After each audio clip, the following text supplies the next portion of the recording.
नेपाल में हाल ही में जनरेशन जी आंदोलन हुए जिसमें 72 लोग करीब मारे गए थे और राजनीतिक उथल पुथल के बाद पूर्व मुख्य न्यायाधीश सुशीला कार्की जी को देश का अंतरिम प्रधानमंत्री नियुक्त किया गया। उनका मुख्य उद्देश्य देश में शांति और स्थिरता बहाल करना और अगले 6 महीनों के भीतर निष्पक्ष चुनाव कराना है। फ्रेंड्स, ये कहते हुए कि उनका प्रधानमंत्री बनने का इरादा नहीं था, पीएम कह रही हैं कि उनका पीएम बनने का इरादा नहीं था और उन्हें सड़कों से जिम्मेदारी दी गई थी।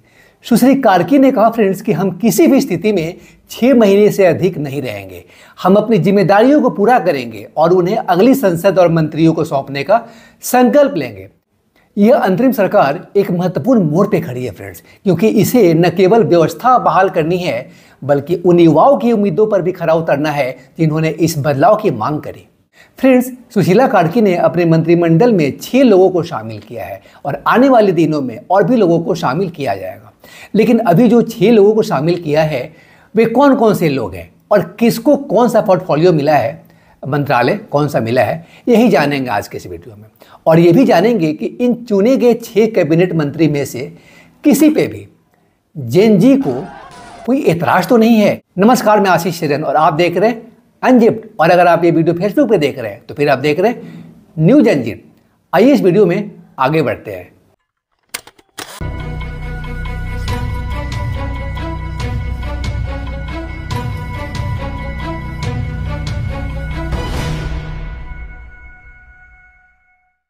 मंत्रिमंडल में शामिल किए गए 6 प्रमुख व्यक्ति और उनके विभाग इस प्रकार है फ्रेंड्स।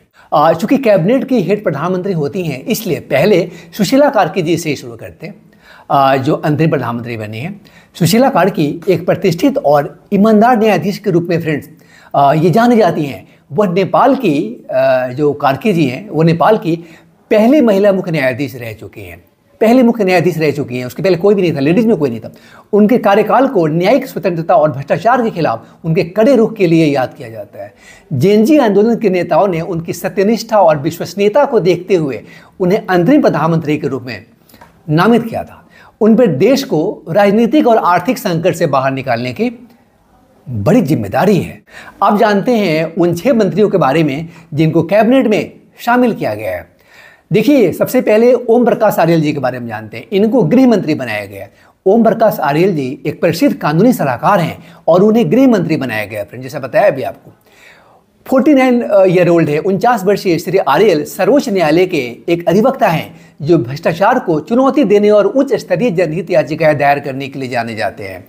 प्रधानमंत्री कार्की के एक करीबी विश्वास पात्र है। श्री आर्यल ने सदन भंग करने के मुद्दे पर गतिरोध को सुलझाने के लिए राष्ट्रपति रामचंद्र पौडेल के साथ उनकी पर्दे के पीछे की बातचीत में महत्वपूर्ण भूमिका निभाई।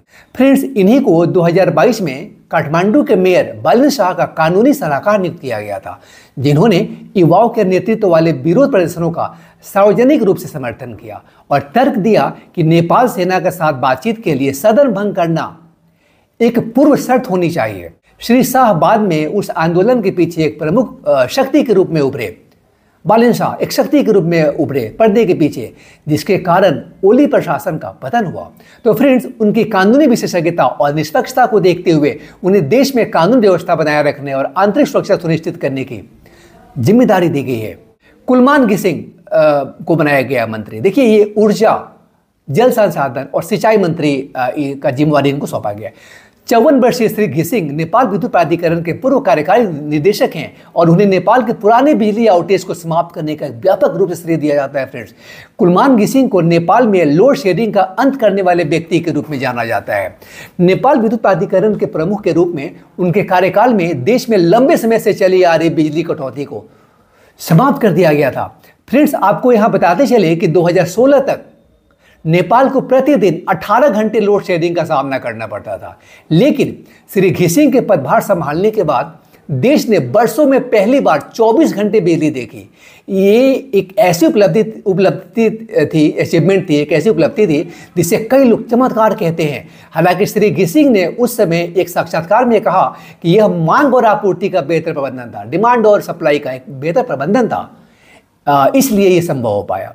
अब देखिए, उनके कुछ आलोचकों ने तर्क दिया कि 24 घंटे बिजली मिलने में कुलमान घिसिंग का बेहतर मैनेजमेंट कुशलता नहीं थी, बल्कि हाल के वर्षों में बेहतर वर्षा मतलब बारिश अच्छी हुई और भारत से सुचारू बिजली आयात ने लोड शेडिंग को समाप्त करने में अधिक भूमिका निभाई।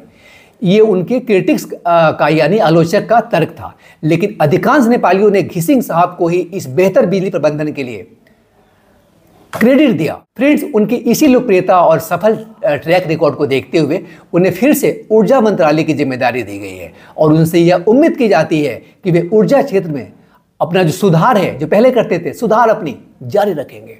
रामेश्वर खन्नाल साहब वित्त मंत्री है। ये 55 वर्षीय श्री खन्नाल पूर्व वित्त सचिव हैं, जिन्होंने हाल ही में सत्ता से बेदखल किए गए केपी शर्मा ओली सरकार को आर्थिक सुधारों की रूपरेखा प्रस्तुत करते हुए 400 से अधिक पृष्ठों की एक सिफारिश प्रस्तुत की थी।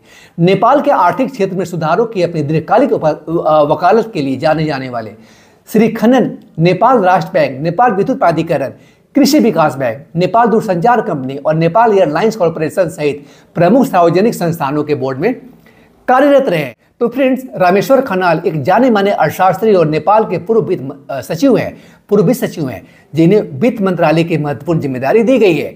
देश की कमजोर आर्थिक स्थिति और लगातार बढ़ रहे वित्तीय संकट को देखते हुए उनकी नियुक्ति बेहद अहम है। उनसे उम्मीद की जाती है कि वे आर्थिक सुधारों को लागू करेंगे, वित्तीय प्रबंधन में पारदर्शिता लाएंगे और देश की अर्थव्यवस्था को मजबूत करेंगे। बालानंद शर्मा, इनको रक्षा मंत्री बनाया गया है। देखिए, बालानंद शर्मा एक पूर्व सेना अधिकारी हैं और उन्हें नेपाल की सेना का समर्थन प्राप्त है। सेना और सुरक्षा प्रमुखों के साथ उनके मजबूत संबंधों के कारण उन्हें रक्षा मंत्री का पद दिया गया है। उनकी नियुक्ति का मकसद अंतरिम सरकार और सेना के बीच एक मजबूत समन्वय स्थापित करना है, आपस में वेल कनेक्टिविटी एक अच्छा जो है वो स्थापित करना है, जो देश में कानून व्यवस्था और स्थिरता बनाए रखने के लिए बहुत आवश्यक है। आसी मान सिंह बस्नेत, देखिए इन्हें भौतिक अवसंरचना और परिवहन मंत्री बनाया गया। देखिए, आसी मान सिंह बस्नेत जो है को भौतिक अवसंरचना और परिवहन मंत्रालय का कार्यभार सौंपा गया है। फ्रेंड्स, वह एक प्रमुख उद्यमी है, बिजनेसमैन है। यह विभाग देश के विकास के लिए अत्यंत महत्वपूर्ण है, क्योंकि इसमें सड़क, पुल और अन्य बुनियादी ढांचों का विकास जो है शामिल है। उनकी नियुक्ति से यह उम्मीद की जा रही है कि वे बुनियादी ढांचे से जुड़ी परियोजनाओं को तेजी से पूरा करेंगे और पारदर्शिता सुनिश्चित करेंगे।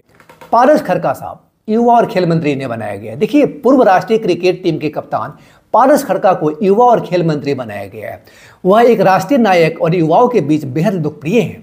जेनजी आंदोलन में उनकी सक्रिय भागीदारी ने उन्हें इस पद के लिए एक स्वाभाविक पसंद बना दिया।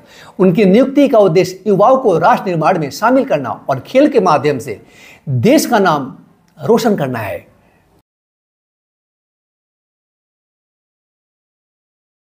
यह अंतरिम सरकार, जिसका नेतृत्व प्रधानमंत्री इंटरिम प्राइम मिनिस्टर सुशीला करके कर रही है, एक संतुलित और अनुभवी टीम है। इस सरकार के सामने सबसे बड़ी चुनौती न केवल आगामी चुनाव कराना है, बल्कि जनता जो पब्लिक है, विशेषकर युवाओं के बीच राजनीतिक नेतृत्व पर खोए हुए विश्वास को फिर से स्थापित करना है। तो फ्रेंड्स, ये थे 6 नए लोगों की जानकारी जिन्हें सुशीला कार्की जी ने अपने मंत्रिमंडल में शामिल किया है, कैबिनेट में। उम्मीद है आपको ये जानकारी अच्छी लगी होगी।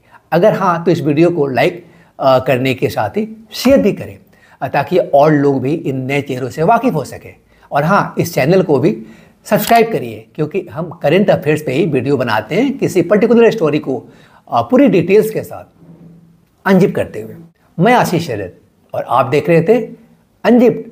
और अगर आप ये वीडियो फेसबुक पे देख रहे थे तो फिर आप देख रहे थे न्यूज अनजिप्ड। मिलते हैं फिर अगले वीडियो में किसी और स्टोरी को अनजिप करते हुए। Till then stay connected and informed with our channel unzipped. Thank you.